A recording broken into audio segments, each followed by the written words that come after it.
Hey everyone, welcome to my channel. तो ये है हिंदी ग्रामर की बुक क्लास 6 की, जिसमें आज हम करेंगे चैप्टर नंबर 2। इससे पहले वाला चैप्टर मैं ऑलरेडी अपलोड कर चुकी हूँ, तो अब आप देख सकते हैं। सेकंड चैप्टर है भाषा, लिपि और व्याकरण। ये चैप्टर हम 3rd ग्रेड से पढ़ते आ रहे हैं, 2nd ग्रेड से। और इसमें है क्या, हमने अभी तक ये पढ़ा था मौखिक और लिखित भाषा होती है, लेकिन जैसे जैसे हमारे ग्रेड्स बढ़ते जाते हैं, क्लास ग्रेड्स बढ़ते जाते हैं, ऐसे ऐसे इसका डिफ़िकल्टी लेवल भी बढ़ता चला जाता है।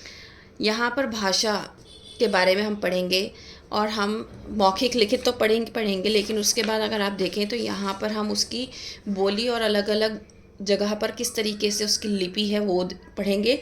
उसके बाद हम वर्ण विचार, शब्द विचार और वाक्य विचार के बारे में भी पढ़ेंगे यहाँ पर। तो स्टार्ट करते हैं। नीचे दिया गया चित्र उस समय का चित्र है जब हमें आदि मानव कहा जाता था। प्राचीन काल में मानव के पास भाषा नहीं थी, वह संकेतों से अपनी बात दूसरों को समझाता था। धीरे धीरे मानव ने अपने विचारों को प्रकट करने के लिए पत्थरों, चट्टानों या पेड़ की छालों पर कुछ संकेत, चिन्ह और चित्र बनाने शुरू किए। बाद में इन्हीं संकेतों और चिन्हों से भाषा बनती चली गई। मानव ही नहीं, पशु पक्षी भी तरह तरह की आवाज़ें निकालकर अपने भावों को व्यक्त करते हैं, परंतु उसे हम भाषा नहीं कह सकते। तो इस पैराग्राफ में क्या कहा गया है कि आप इस पिक्चर को देखिए। ये आदि मानव के टाइम की पिक्चर है। उस टाइम पे लैंग्वेज नहीं होती थी, इशारों में बात होती थी, संकेतों के थ्रू बात होती थी। ठीक है, मतलब आप कोई भी एक चिन्ह बना दे, संकेत बना दे। जैसे कि आज के टाइम में आपने देखा होगा, जब हम रेड लाइट पे होते हैं तो वहाँ पर एरो आता है। जब ग्रीन हो जाती है तो कि ऐसे सामने जाइए या फिर ऐसे भी जाइए, है ना, तो आता है। फिर उसके बाद आपने कई बार बोर्ड्स लगे होते हैं, यू टर्न का बोर्ड है। फिर उसके बाद आपने कई बार ऐसे करके बोर्ड बना हुआ होता है, जिसमें ये आपका पुल होता है, ब्रिज के नीचे से आपको क्या करना है, यू टर्न लेना है। तो ये क्या है, संकेत है, सांकेतिक भाषा है। ठीक है, तो इसी तरीके की भाषा पहले आदि मानव यूज़ करते थे। लेकिन आज के टाइम में हम क्या करते हैं, हम भाषा का इस्तेमाल करते हैं, भाषा का प्रयोग करते हैं, राइट। तो यही बताया गया है इसमें कि चिड़िया, पशु पक्षी जो होते हैं वो भी भाषा बोलते हैं। मतलब क्या करते हैं, वो भी क्या करते हैं, आवाज़ें निकालते हैं और अपनी बात को दूसरे पक्षी तक पहुंचाते हैं। भाषा शब्द संस्कृत की भाष धातु से बना है, जिसका अर्थ है बोलना या कहना। सो बेसिकली भाषा शब्द भाष शब्द से बना है, जो कि संस्कृत का वर्ड है। प्राय परिवार, पास पड़ोस, बाजार, बैंक, अस्पताल आदि में हम बोलकर अपनी बात दूसरों तक पहुंचाते हैं और सुनकर दूसरों की बातें समझते हैं। कभी कभी हम लिखकर अपनी बात दूसरों तक पहुंचाते हैं और वे पढ़कर हमारी बात समझते हैं। हम बोलते हुए ध्वनियों का प्रयोग करते हैं और लिखते हुए वर्णों का। तो आपको पता होगा कि हमने स्वर और व्यंजन पढ़े थे ग्रेड 5 तक, जिसमें हमें पता था कि स्वर जो होते हैं वो 11 होते हैं और जो व्यंजन होते हैं वो 33 होते हैं, राइट। 35 होते हैं। तो उन्हीं से क्या है, सबसे छोटी इकाई कौन सी होती है, वर्ण होती है। और जब हम लिखाई करते हैं, जब हम लिखते हैं, तो हम वर्णों का इस्तेमाल करते हैं।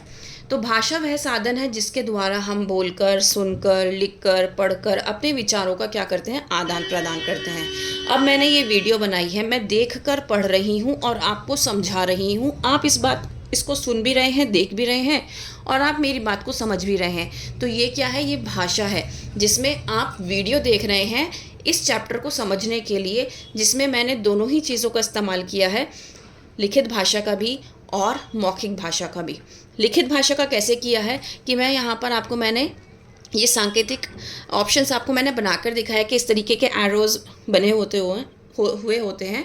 तो ये क्या किया, मैंने लिखित भाषा का इस्तेमाल किया, राइट। तो इसी तरीके से, और बोलने के लिए मैंने क्या किया, बोलने वाली भाषा का इस्तेमाल किया, क्योंकि मैं आपको एक्सप्लेन कर रही हूँ। सो मैंने दोनों भाषाओं का इस्तेमाल किया। तो भाषा के कितने रूप हैं, 2 रूप हैं, मौखिक और लिखित। ठीक है, मौखिक भाषा कौन सी होती है, जब हम बोलकर अपनी बात दूसरे तक पहुंचाते हैं और सुनकर दूसरे की बात समझते हैं, तो ये भाषा क्या कहलाती है, मौखिक रूप कहलाती है। कई बार हम क्या सोचते हैं कि हम सिर्फ बोल रहे हैं, तो दैट इज़ ओनली मौखिक भाषा, है ना। सुनना या पढ़ना इज़ नॉट सुनना मौखिक भाषा नहीं है और पढ़ना भी क्या नहीं है, लिखित भाषा नहीं है। लेकिन आपको पता होना चाहिए, जब हम मौखिक भाषा को कहते हैं तो मौखिक का मतलब होता है बोलकर और सुनकर जब हम बात को समझते हैं तो वो मौखिक होती है। लिखकर और पढ़कर जब हम समझते हैं तो वो लिखित भाषा होती है। ठीक है, तो मौखिक भाषा और लिखित भाषा को सीखने के लिए हमें कोई भी अलग से प्रयास या कोई प्रैक्टिस नहीं करनी होती। क्यों? क्योंकि ये हम, अब आप खुद सोचो, आप जब छोटे से थे कि आपको बोलना स्कूल के टीचर ने सिखाया था? नहीं, आपने मदर टंग सीखी है। सबसे पहले जो मम्मा पापा आपके घर में बात करते हैं, जिस तरीके से बात करते हैं, जो लैंग्वेज यूज़ करते हैं, आपने वही इस्तेमाल करी और वहीं से उसको सुना और आपने बोलना स्टार्ट किया। जिस घर में रेगुलर इंग्लिश बोली जाती है उनके बच्चे इंग्लिश बोलते हैं, जिस घर में उर्दू या हिंदी बोली जाती है उस घर के बच्चे उर्दू और हिंदी बोलते हैं। तो ये फ़र्क होता है आपकी मातृभाषा का कि आपके घर में किस तरह की भाषा बोली जा रही है। ठीक है, तो भाषा के रूप को सीखने के लिए विशेष प्रयास करना पड़ता है। अगर आप हिंदी भाषा की बात कर रहे हैं, अगर आप ग्रामर की बात कर रहे हैं, और इंग्लिश में भी अगर मैं ग्रामर की बात करूंगी तो मैं आपसे कहूंगी कि आपको वो चीज़ सीखनी पड़ेगी, वो इनबिल्ट नहीं होगी। ठीक है, नॉर्मली मैं आपको अपनी बात समझा पा रही हूँ, ये मेरे अंदर इनबिल्ट है क्योंकि ये मेरी मातृभाषा है, मैंने अपनी माँ से सीखी है। ठीक है, सो बेसिकली मौखिक भाषा के द्वारा हम क्या कर रहे हैं? अपने ज्ञान का आदान प्रदान कर रहे हैं। मेरे पास को जो ज्ञान है मैं आपके साथ शेयर कर रही हूँ और आप इसको क्या कर रहे हैं? सुनकर अपने ज्ञान को बढ़ा रहे हैं। ठीक है, साहित्य, संस्कृति, ज्ञान, विज्ञान आदि को क्या करते हैं? सुरक्षित रखने में समर्थ है अगर आपकी मौखिक भाषा, आपकी मौखिक और लिखित भाषा दोनों आती है। पत्र, समाचार पत्र, पुस्तक, शिलालेख, ईमेल, श्यामपट पर लिखना आदि लिखित भाषा के रूप हैं। ठीक है, अब आप ये देखो, पहले के टाइम में रेड लाइट्स नहीं होती थी, लेकिन आपने ये देखा होगा कि इस तरह के पुलिस ऑफिसर्स जो होते थे, जो रेड लाइट पे खड़े रहते थे, है ना, तो ये क्या करते थे? ये सिर्फ सीटी बजाते थे और अपने हाथों के इशारे देते थे और उन इशारों के अकॉर्डिंग हमें चलना होता था। स्कूल की बेल बजती है, आप एकदम से कहते हो अरे पीरियड चेंज हो गया, नेक्स्ट पीरियड आ गया, सेकंड पीरियड हो गया, थर्ड पीरियड हो गया, या फिर छुट्टी हो गई, या फिर लंच टाइम हो गया, राइट? तो वो किसकी वजह से? सिर्फ बेल बजने की वजह से, राइट? यहाँ संकेतों के माध्यम से अपनी बात बताई गई है, इसे सांकेतिक भाषा कहा जाता है। ठीक है, ब्रेल लिपि, मूक अभिनय आदि भी सांकेतिक भाषा के उदाहरण हैं। सांकेतिक भाषा का प्रयोग तभी संभव है जब हम आमने सामने हों। मतलब अगर मैं आपके सामने इस तरीके से जैसे मैंने बुक रख के मैं आपको समझा रही हूँ, तो दैट इज़ नॉट अ सांकेतिक भाषा, ये सांकेतिक भाषा नहीं है। ठीक है, ये एक ऐसी भाषा है जिसमें आप मेरी आवाज़ को सुन भी पा रहे हैं और देख भी पा रहे हैं, लिखित और मौखिक भाषा है। ठीक है, सांकेतिक भाषा कौन सी होती है? आपने देखा होगा जो गूंगे होते हैं, जो बोल नहीं सकते लोग, तो उन जो बोल नहीं सकते और सुन नहीं सकते, उनके लिए अलग से एक साइन लैंग्वेज यूज़ की जाती है, दैट इज़ नोन एज सांकेतिक भाषा। ठीक है, सांकेतिक भाषा का प्रयोग तभी संभव है जब हम आमने सामने हों। सही बात है, अगर मेरे सामने जो सुन नहीं सकता, बोल नहीं सकता, वो मेरे सामने नहीं है, तो मैं उसको कुछ भी एक्सप्लेन नहीं कर सकती मैं क्या कहना चाह रही हूँ। ठीक है, तो बेसिकली हम क्या करते हैं? साइन लैंग्वेज के थ्रू हम समझाते हैं कि भाई मैं क्या कहना चाह रही हूँ, और वो समझता है उस बात को। ठीक है, बोली क्या होती है? किसी सीमित क्षेत्र में बोली जाने वाली भाषा को हम क्षेत्रीय रूप से बोली कहते हैं। ठीक है, जैसे हर जगह की जो बोली है वो अलग है। पंजाब की पंजाबी है, मलयालम और कोंकणी, हिंदी, संस्कृत, उड़िया, ये सब क्या है? ये सब भाषाओं के नाम हैं। ठीक है, जो अलग अलग जगह पे बोली जाती हैं। अब बात करते हैं मातृभाषा की। मातृभाषा का मतलब माँ की भाषा। मातृ मीन्स माता। तो जो हम बचपन से अपनी माँ से, अपने परिवार से सीखते हैं, दैट इज़ नोन एज मातृभाषा। जैसे अगर कोई, मैंने आपको बताया था कि गुजराती परिवार में हुआ है तो वो गुजराती भाषा बोलेगा। जो है ऐसे परिवार में हुआ है जहाँ पे इंग्लिश बोली जाती है, तो वहाँ पर वो इंग्लिश ही सीखेगा। तो इस तरीके से उसकी मातृभाषा क्या हो जाएगी? वही लैंग्वेज हो जाएगी जो वो अपनी माँ से और अपने परिवार से सीख रहा है। नाउ नेक्स्ट है राजभाषा। राजभाषा वो भाषा होती है जो गवर्नमेंट ऑफिसेज में यूज़ होती है। तो आपको पता होना चाहिए कि इंडिया में हिंदी राजभाषा है हमारी। ठीक है, क्योंकि स्वतंत्रता के बाद 14 सितंबर 1949 को भारतीय संविधान में हिंदी को राजभाषा घोषित किया गया था, ना कि इंग्लिश को। ये बात याद रखना।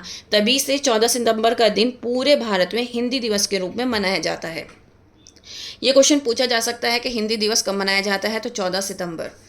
अंतर्राष्ट्रीय भाषा, आपको पता है कि अंतर्राष्ट्रीय भाषा कौन सी है? इंग्लिश। अगर आप उनके सामने हिंदी बोलने लग जाओगे तो उन्हें कुछ समझ में नहीं आएगा। बहुत कम ऐसे लोग होते हैं। अगर हम वहाँ के नेटिव्स से बात कर रहे हैं, यूएस के नेटिव्स से बात कर रहे हैं, तो बेसिकली आपको इंग्लिश आनी ज़रूरी है, अदरवाइज़ वो आपकी लैंग्वेज को नहीं समझेंगे।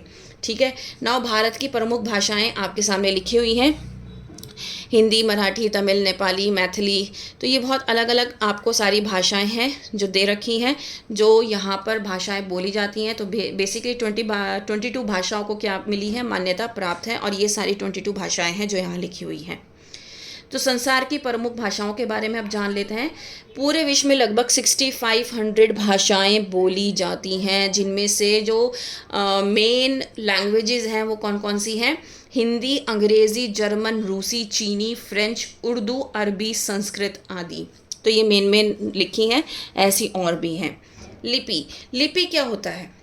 हमारे मुख से जो ध्वनि निकलती हैं उसको लिखने के लिए कुछ चिन्ह निश्चित किए गए हैं। इन्हीं चिन्हों को क्या कहते हैं? हम लिपि कहते हैं। लिपि मीन्स स्क्रिप्ट, ठीक है। कहते हैं ना, स्क्रिप्ट राइटिंग करनी है, मुझे अपने प्ले के लिए स्क्रिप्ट राइटिंग करनी है, या फिर हम कंटेंट क्रिएशन के लिए भी क्या करते हैं? स्क्रिप्ट राइटिंग करते हैं। सो दैट इज़ लिपि इन हिंदी। भाषा को लिखने के तरीके को, ढंग को हम क्या कहते हैं? लिपि कहते हैं। जैसे कि हिंदी भाषा की जो लिपि है वो देवनागरी है। संस्कृत की भी देवनागरी है, लेकिन उसको लिखते कैसे हैं? यहाँ पर भारत लिखा है हिंदी में, और संस्कृत में भारतम। गुजराती में देवनागरी है भारत, पंजाबी में गुरुमुखी, उर्दू में फ़ारसी, और अंग्रेज़ी में रोमन। ठीक है ना। व्याकरण के बारे में पढ़ते हैं। किसी भी भाषा को शुद्ध बोलने और लिखने के लिए हमें उसके नियमों का पालन करना होता है, और इन नियमों की जानकारी उस भाषा का व्याकरण देता है, जिसको हम ग्रामर बोलते हैं। ठीक है ना। तो व्याकरण एक ऐसा शस्त्र है जिसके द्वारा हम भाषा को शुद्ध बोलने और लिखने के नियमों का ज्ञान होता है, ऐसा शास्त्र है। तो व्याकरण में कितने विभाग हैं? 3 हैं, फोनोलॉजी, मॉर्फोलॉजी और सिंटैक्स, राइट। तो वर्ण विचार, शब्द विचार और वाक्य विचार। वर्ण विचार में क्या होगा? जब हम वर्णों के भेद, उसके स्वरूप, वो लिखता कैसे है, उस पर हम बोलते हैं, उस पर विचार किया जाता है। शब्द विचार मतलब शब्द किस तरीके से लिखे जाएंगे, सिर्फ उस पर हम सोचते हैं। जैसे मैं खाना खा रही हूँ, मैं गा रही हूँ, मैं सो रही हूँ, तो दैट इज़ योर शब्द विचार। वाक्य विचार, इसमें वाक्य की रचना। देखो, जब हम वर्ण की बात करेंगे तो वर्ण में ना हमें कौन सा वर्ड कैसे इस्तेमाल करना है। ये है मेरा घर है, जैसे ये एक सेंटेंस है, यह मेरा घर है, ठीक है। तो ये हो गई आपकी वाक्य रचना। अब इस वाक्य रचना में मैंने वर्णों का इस्तेमाल किया है। जैसे मैं आपको लिख के दिखाती हूँ, यह मेरा घर है। तो इसमें क्या किया है मैंने? ये जो वर्ड्स का इस्तेमाल किया है मैंने, ये जितने भी व्यंजनों का इस्तेमाल किया है, दैट इज़ वर्ण। तो ये हो गया वर्ण विचार। शब्द, ये एक शब्द बना 2 वर्णों को मिलाकर, तो यह मेरा घर, तो ये शब्द विचार हो गया, ये शब्द विचार है। उसके बाद ये मैंने एक सेंटेंस बना दिया, that is known as your वाक्य विचार। उम्मीद करती हूँ कि ये तीनों चीज़ें आपको समझ में आई होंगी, जो कि व्याकरण के विभाग हैं। वर्ण विचार, शब्द विचार और वाक्य विचार। इंग्लिश में फोनोलॉजी, मॉर्फोलॉजी एंड सिंटैक्स। उम्मीद करती हूँ समझ में आया होगा। Please like, share and subscribe. That's all for today. Thank you so much.